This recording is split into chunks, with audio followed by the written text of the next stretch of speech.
Situated in Borough Park, a neighborhood known for its rich diversity and vibrant communities, Maimonides Hospital was founded with the vision of providing compassionate care while accommodating the needs and sensibilities of its patients from every background, race, and religion. The hospital was established in 1947 when several smaller Jewish hospitals and community organizations merged to form the Maimonides Medical Center. Along with the new name came a new way of community outreach, one that prided itself in being a pillar, welcoming all that were ill for the best treatment in Brooklyn. Unfortunately, priorities have shifted, and persistent claims of neglect continue to circulate around the neighborhood. As CEO Kenneth Gibbs and those responsible for the management of the hospital ignore the cry for help, we listened. They were shorthanded. They don't care about the patients there. They used to, but it became so neglectful that nothing is being done. As an employee there, it was terrible. For Wednesday, Thursday, Friday, Saturday, Sunday, no one doctor came to see what I'm doing. They're short technicians to do the job. I can't believe the hospital doesn't have enough equipment. Most likely there aren't enough people.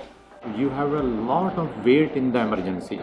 What is the meaning of emergency? We watch other people come in and just die, literally. Yeah. They just deteriorate day in, day out. They're up and eating, the next day they're not eating, the next day they're out, and then what happened to him? Oh, he passed away. Like, there were, we watched it with our own eyes. That were just literally, just dying there. So when we come in and don't have enough staff, we know how the day is going to go. And that's when I told you before we fill out the protest assignment to say we are going to work, but we can't work how we have it set up to work. When I left the hospital, I said a dog shouldn't be there. Do you know the difference between I was just in a hospital? It made Maimonides, I'm really sorry to have to say, look like a dog kennel. It was horrible. Despite a bloated billion-dollar budget and a flow of federal and state grants, the hospital remains understaffed and overfunded. A Medicare.gov's patient survey of recently discharged patients from Maimonides has the hospital ranked at 1 out of 5 stars. In another survey, it was ranked 148th out of all 148 hospitals surveyed by the New York State Health Department, along with high rankings in unsafe conditions, neglect, and mistreatment. They're short-staffed. They just can't scramble fast enough to get it all done. I started Maimonides in '89, and the atmosphere was very family-like. Basically, my whole family worked there, so I enjoyed it. If anything, if anyone asked me where they should go, I used to tell them to go to Maimonides. Now I tell them, don't you dare go to Maimonides. Radiologist had no idea how to read it.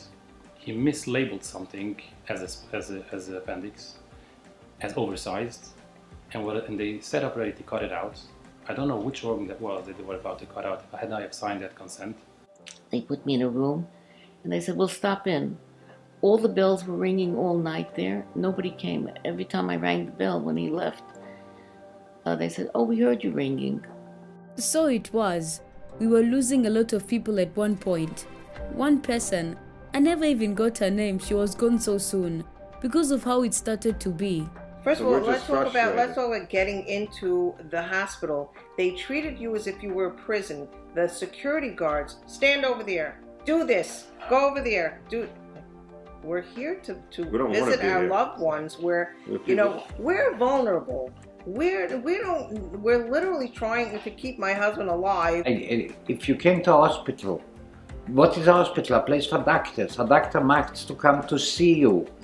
That's it. No one doctor came to see you. This is just negligence. They don't care. They don't care. I would like to return where a person feels safe to go there. They know if they go there, the doctors are going to listen to them, what is actually wrong with them, and believe them, and not see it as a person just to get rid of. It's negligent. Negligence? Negligence. That's the only one thing. Negligence. The hospital's many failures are direct results of the management's poor performance and the lack of meaningful and effective oversight by the board of directors. As the care declined, the salaries of the executives increased. CEO Kenneth Gibbs' salary jumped from $1.8 million to $3.2 million from 2019 to 2020, when the worst of the COVID-19 pandemic rocked the facility. The guys at the bottom are working 27 times as hard, for sure. So whatever they're making, you could live without that $100,000 raise. Why don't you take that and break it up and give it to the guys at the bottom who put you on the map? Because you didn't put it on the map. It's the guys scrambling at the bottom who put you where you are and put your hospital and made it what it is that you're taking all the credit for. From what I understand, there's a massive budget that they have. I'm reading in the papers constantly. There's no reason they shouldn't have the proper staff. The president is making a lot of money. There must be other people. The nurses complain that they can't work a certain amount of hours because then they have to put them on time and a half and they don't want to put them. So the nurses have to work 2 jobs. There's absolutely no reason why they can't hire extra help. Higher officials, this is for my message, that please concentrate on your emergency patients. So they are so much in pain and they are waiting and they are untrained staff. I don't know what's going on over there. Maybe bring in somebody from the outside. If you really think you want a top-notch place, do what businesses do. Bring in an outside consultant, pay him some of your $100,000 raise, have him look the place over from top to bottom over a few-month period, because it's not something that's going to be done in one day. Someone with a little medical background who knows what he's looking at, and ask him, what do you see that we can improve? There's not many hospitals in Brooklyn, you know, and people need to at least trust where they go, and that people are trying to save them, and Maimonides doesn't have that. So we need Maimonides Hospital, but we need it running the way it used to run and be there for us the way it can and should be. I don't know the politics, in, out, top guys, bottom guys. I need the hospital. I need the people. I need to know I can rely on it.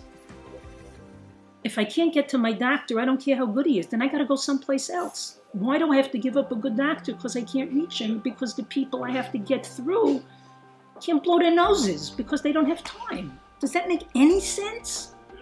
Somebody out there help us? Our goal is simple: to restore Maimonides to its original mission and take every action necessary to put this pillar of the community back on track.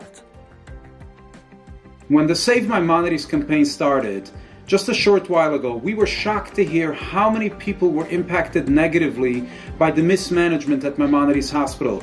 Shortage of nurses, crumbling infrastructure, something that's unacceptable. And people don't realize Maimonides is a very big hospital, over 700 beds. This can serve the entire communities, all of the communities and entire Brooklyn can be helped by Maimonides Hospital. But unfortunately, the management is broken there. We need oversight. I ask you to join us, sign the petition, ask your friends to sign the petition, and hopefully all of us can be proud of a beautiful, new, and improved hospital, Maimonides Hospital, right here in our backyard in Brooklyn.